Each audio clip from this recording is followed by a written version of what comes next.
जिस तरह से आप जम्मू कश्मीर से एक जानकारी तमाम दर्शकों तक लगातार पहुंचा रहे हैं, ये जानकारी दीजिए कि हमारी सेना ने मुंहतोड़ जवाब दिया है, लेकिन क्या कोई घायल तो नहीं हुआ है इसी दौरान, और क्या जानकारी मिल रही है?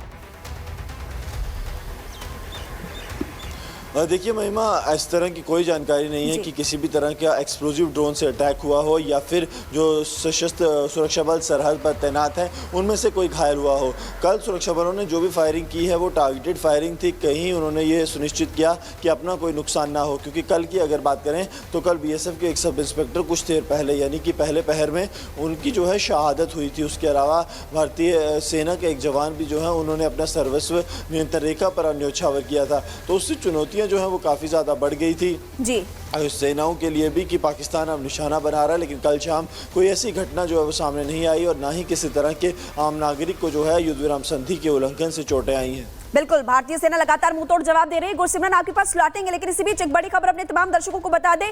चीन के विदेश मंत्री ने एनएस शर्मा से बात की, भारत पाकिस्तान के बीच तनाव को लेकर चर्चा की। चीन ने पहलगाम आतंकी हमले की निंदा भी की है। और देखिए, बड़ी खबर इस वक्त हम बता रहे हैं और आपको बता दें कि चीन के विदेश मंत्री ने बात की एनएस अजीत डोभाल से। हालांकि पहलगाम हमले की निंदा भी की, लेकिन दूसरी तरफ दिखाई दे रहा है कि कैसे वो पाकिस्तान के साथ है। गुरसिमरन, लगातार साफ तौर पर हम देख रहे हैं कि एक तरफ पहलगाम हमले की निंदा, आतंकवाद को लेकर बयान, लेकिन उसी पाक का साथ ये चीन दे रहा है।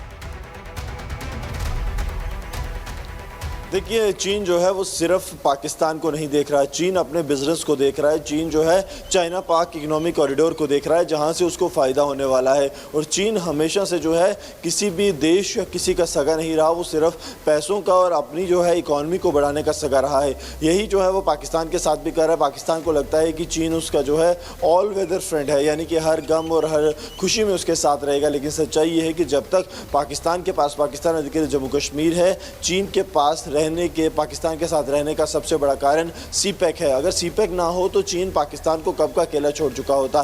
लेकिन अब क्योंकि हालात चीन के लिए भी ऐसे हैं कि चीन को कहीं ना कहीं निवेश चाहिए, पैसा चाहिए, और पाकिस्तान जो कि कटोरा लेकर घूम रहा है, उसे चीन से बढ़िया दोस्त हाल फिलहाल में तो कोई मिलता दिख नहीं रहा। लेकिन इस बीच एनएस अजीत डोभाल के साथ चीन के जो विदेश मंत्रालय के बातचीत हुई है, उससे एक बात बिल्कुल साफ है कि चीन ये नहीं चाहता कि पाकिस्तान किसी मुश्किल में रहे। वो चाहता है कि चीज़ें जो हैं ऑन ग्राउंड डीएस्केलेट हों, क्योंकि उन्हें पता है कि अगर भारत जो है एग्रेसिव पोस्चरिंग करता है तो सबसे बड़ा खतरा सबसे पहले सीपैक पर आएगा, क्योंकि वो तो पाकिस्तान अधिकृत जम्मू कश्मीर में है। जी बिल्कुल गुरसिमरन, और इसी बीच अब वो लगातार पाक का साथ दे रहा है। लेकिन एक और बड़ी खबर अपने दर्शकों को बता दें, पाकिस्तान ने चीन का शुक्रिया किया। शहबाज हमारा सबसे भरोसेमंद दोस्त है, तो यहाँ पर आपको दोस्ती नजर आ रही है। पाकिस्तान ने चीन का शुक्रिया किया। एक तरफ चीन पाकिस्तान का साथ लगातार दे रहा है। कारण आपको गुरसिमरन समझा भी रहे थे कि आखिरकार चीन ऐसा क्यों कर रहा है, इसके पीछे का कारण क्या है, क्योंकि वो हमेशा अपने बिजनेस को ही देखता है।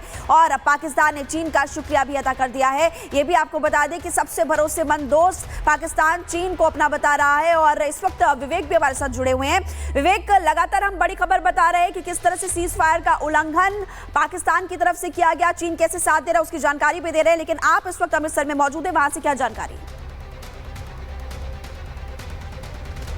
जी, मैं अमृतसर और पठानकोट दोनों जगहों पे लगातार मूव कर रहा हूं। अभी फिलहाल मैं पठानकोट में हूं। अमृतसर की जब आपने जिक्र किया तो अमृतसर की अपडेट मेरे पास आई है कि 5:24 पर जो है वो बिजली फिर से शहर में रिस्टोर कर ली गई है। लेकिन पूरे रात ब्लैकआउट रहा है और एहतियातन सायरन बजते रहे हैं। कुछ देर पहले, मतलब 5:24 के पहले जो एडवाइजरी आई थी उसमें यह बताया गया था कि पूरे शहर में अभी भी रेड अलर्ट है, लेकिन अभी का जो हाल है वहां पर ग्रीन अलर्ट जो है वो बता दिया गया है। अब आइए पठानकोट पर। पठानकोट में भी हालात वैसे ही बने रहे थे जैसे अमृतसर में थे। बिजली अभी कुछ देर पहले रिस्टोर की गई है। पूरे शहर में जो है वो ब्लैकआउट रखा गया है एहतियातन, क्योंकि लगातार इस इलाके में कुछ ड्रोन भी देखे गए हैं। इसकी वजह से, हालांकि उन्हें इंटरसेप्ट करने की अब तक कोई खबर ऑफिशियल नहीं आई है, लेकिन हाँ, कल रात को यहाँ के आसमान में जो है वो ड्रोन जो है वो देखे गए थे। तो अमृतसर में अभी किसी हमले की खबर नहीं है, लेकिन ड्रोन वहाँ भी देखे गए हैं। और जो एडवाइजरी है वो ब्लैकआउट की जारी कर दी गई है और लोगों से अभी भी बोला गया है कि वो सतर्क रहें। ऐसा है कि जब 5:24 पर जो नई एडवाइजरी थी अमृतसर प्रशासन ने, मतलब डीसी अमृतसर ने दी थी, उसमें ये साफ लिखा गया था कि अभी ग्रीन सिग्नल है, आप अपना काम कर सकते हैं, लेकिन वहां पर अभी भी लोगों को संभल के रहने को कहा गया है। अगर जरूरत ना हो तो बाहर ना निकले, घर के अंदर ही रहें। पठानकोट का जो इलाका है वहां पर भी हालात बिल्कुल सेम ही है। कल रात को वैसे जो परसों के हालात थे उसमें 8 बजे जो है पूरे शहर को ब्लैकआउट कर दिया गया था, लेकिन कल जब सीज फायर का ऐलान हो गया तो 8 बजे ब्लैकआउट नहीं हुआ था। लेकिन हालात जैसे ही खराब हुए, सीज फायर का उल्लंघन पाकिस्तान ने किया, उसके बाद 9 बजे जो है ब्लैकआउट कर दिया गया पूरे शहर को, और तब से लेकर सुबह 6 बजे के आसपास तक पूरे शहर में बिजली कटी रही है। अब से जब हमारा जो बुलेटिन है शुरू हुआ है उससे मुझे लगता है कि 5 से 10 मिनट पहले जो है पूरे शहर में जो है वो बिजली आ गई थी। तो अभी भी एहतियात पूरे शहरों में जो पंजाब से सटे जो बॉर्डर के इलाके हैं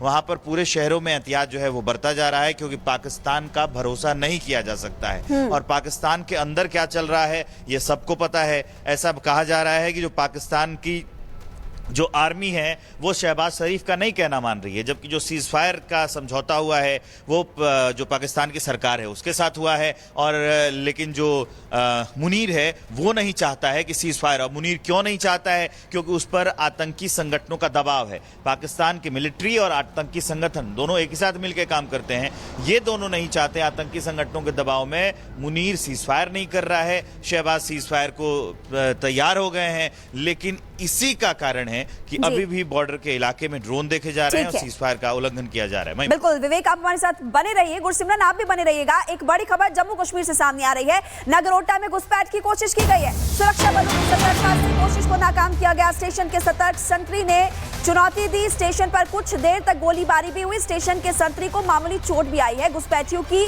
तलाश लगातार की जा रही है। गुरसिमरन, हम लगातार देख रहे हैं एक तरफ हवाई हमले और दूसरी तरफ घुसपैठ की कोशिश की गई, लेकिन यह कोशिश नाकाम हुई। पूरी जानकारी दीजिए। देखिए, भारतीय सेना की तरफ से एक वक्तव्य जारी कर कल ये कहा गया कि उनका जो संतरी जो सुरक्षा पर तैनात था भारतीय सेना की 16 कोर के मुख्यालय के पास, उसने जो है 2 संदिग्धों की गतिविधि देखी। जब उसने जो है उन्हें चेताया, उस पर फायर किया तो आगे से एक फायर आया है, उसे जो है कंधे पर चोट आई है। लेकिन वो अब जो है सर्च ऑपरेशन जारी है। इस वक्त हम जो है नगरोटा में मौजूद हैं। 16 कोर का मुख्यालय यहीं पर है। यहाँ पर आप देखेंगे तो किसी तरह की कोई ज़्यादा सुरक्षा बंदोबस्त नहीं किए गए।